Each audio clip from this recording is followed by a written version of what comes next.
Hello बच्चों, let's read the question. The question says appearance of melanized moths post industrialization in England is a classic example of evolution by natural selection. Explain.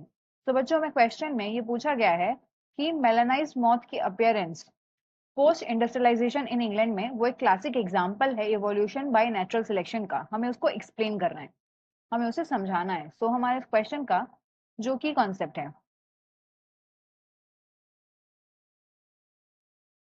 की concept, that is natural selection.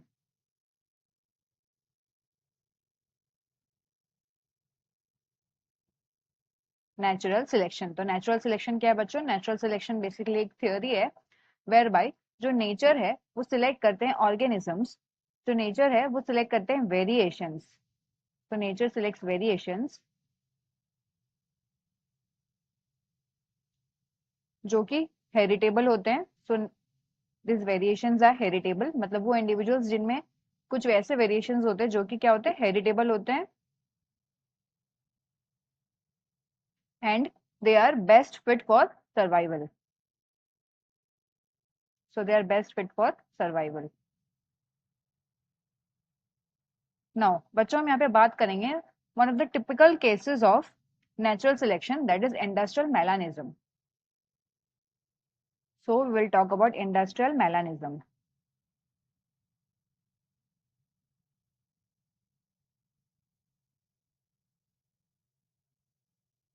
तो industrial melanism क्या है बच्चों? Industrial melanism basically it is the development of dark coloration in population जो कि expose होते हैं industrial air pollution को. तो ये क्या है?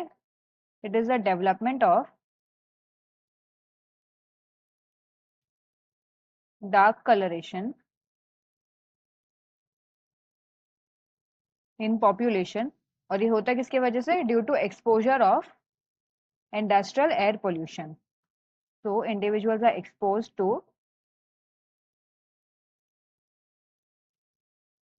industrial air pollution.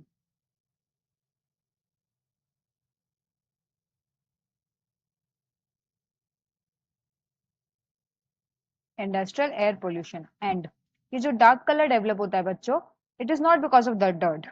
ये जेनेटिकली बेस्ड होता है क्योंकि यहाँ पे होता क्या है कि मेलानिन का कंसेंट्रेशन जो है वो इंक्रीज हो जाता है. सो मेलानिन कंसेंट्रेशन इंक्रीजेस.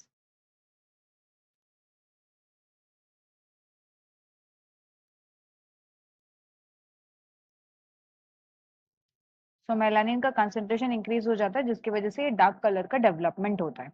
बेसिकली ये एक डोमिनेंट जीन का म्यूटेशन है. सो यहाँ पे हम बात करेंगे classic example of industrial melanism, that is shown by the peppered moth. So industrial melanism which is shown by peppered moth.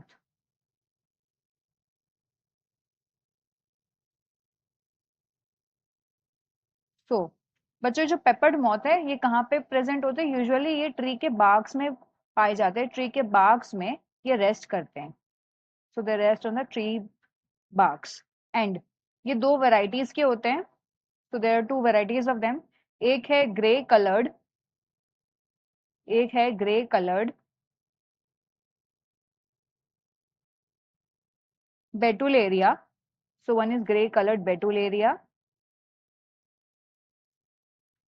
and दूसरा है बच्चों dark coloured carbonifera, sorry dark coloured carbonaria. Dark coloured carbonaria. So these are the two forms of the peppered moth. These are the two varieties of the peppered moth. Now अब अगर हम बात करें in the mid 19th century England में, तो England में मतलब before the industrialization phase. So in England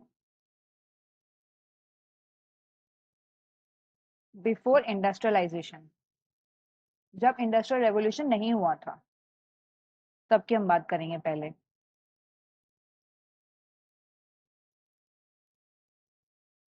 तो एट दैट टाइम हुआ क्या था कि जो ट्री के ट्रंक्स थे ना बच्चों, ट्री के ट्रंक्स वो बेसिकली कवर्ड थे वाइट लाइकन से. तो वो कवर्ड थे व्हाइट लाइकेन से। एंड जिसके वजह से होता क्या था, ये जो मॉथ्स थे that is grey coloured moths, grey coloured, इनको मिलता था एडवांटेज बिकॉज ये बैकग्राउंड के साथ इजीली ब्लेंड कर जाते थे। They easily blended with the color of the trees with the white lichen, so they blended with white lichen, and जिसकी वजह से जो प्रेडेटर्स हैं वो इनको कैच नहीं कर पाते थे। सो जो प्रेडेटर्स हैं बच्चों वो इनको इजीली कैच नहीं कर पाते थे। ऑन द अदर हैंड जो डार्क कलर के मॉथ्स थे, जो डार्क कलर के मॉथ्स थे वो इजीली ब्लेंड नहीं होते थे, so they do not easily blended with the white lichen, and that is why जो predators हैं वो उनको easily catch up कर लेते थे and उनके numbers gradually decrease होते गए। वो already बहुत rare थे but after they fell prey to the predators उनके number और decrease होते गए। but then क्या हुआ, after the industrial revolution, so England में post industrialization के बाद क्या हुआ,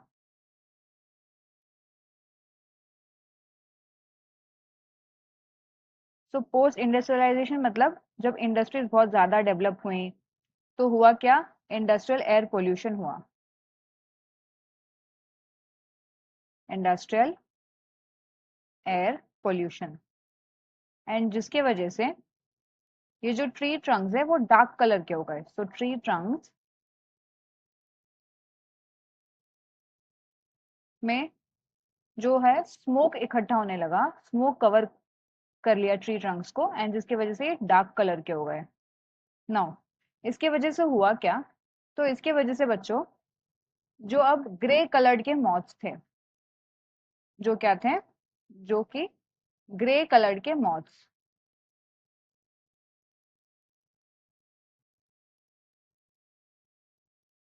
वो अब इजीली ब्लेंड नहीं हो पाते थे, so they did not blend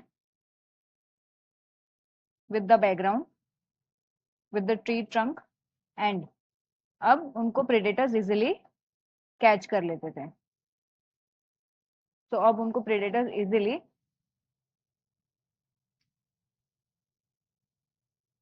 catch कर लेते थे।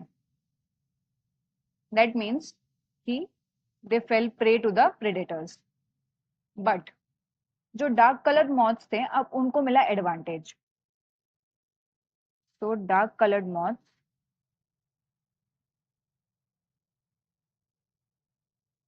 they blended with the tree trunk and अब उनको प्रेडेटर्स इजीली कैच नहीं कर पाते थे। तो अब क्या हुआ, अब उनको प्रेडेटर्स इजीली कैच नहीं कर पाते थे तो उनको मिला एडवांटेज बिकॉज जो ट्री के ट्रंक्स थे वो डार्क कलर के हो गए थे because of the industrial air pollution, and in this way उनका नंबर जो है वो ट्रिमेंडसली इंक्रीज हो गया, एंड बेटुलेरिया फॉर्म जो कि ग्रे कलर के मॉथ्स थे उनका नंबर ड्रास्टिकली डिक्रीज हो गया। एंड इन दिस वे जो नेचर है बच्चों उसने क्या किया, नेचर ने it preserve the fittest form, and जो ऑर्गेनिज्म फेवरेबल कंडीशंस में यानी कि जो चेंजिंग एनवायरनमेंट में खुद को अडेप्ट कर पा रहे थे that is the dark coloured moth, वो क्या हुए, वो अडेप्ट हो गए to the changing environment and वो रह गए, एंड जो ग्रे कलर्ड मॉथ थे वो धीरे धीरे फिर डिसअपियर होने लगे। So this is one of the classic example of the evolution by natural selection. So I hope you have understood the concept well. Best of luck.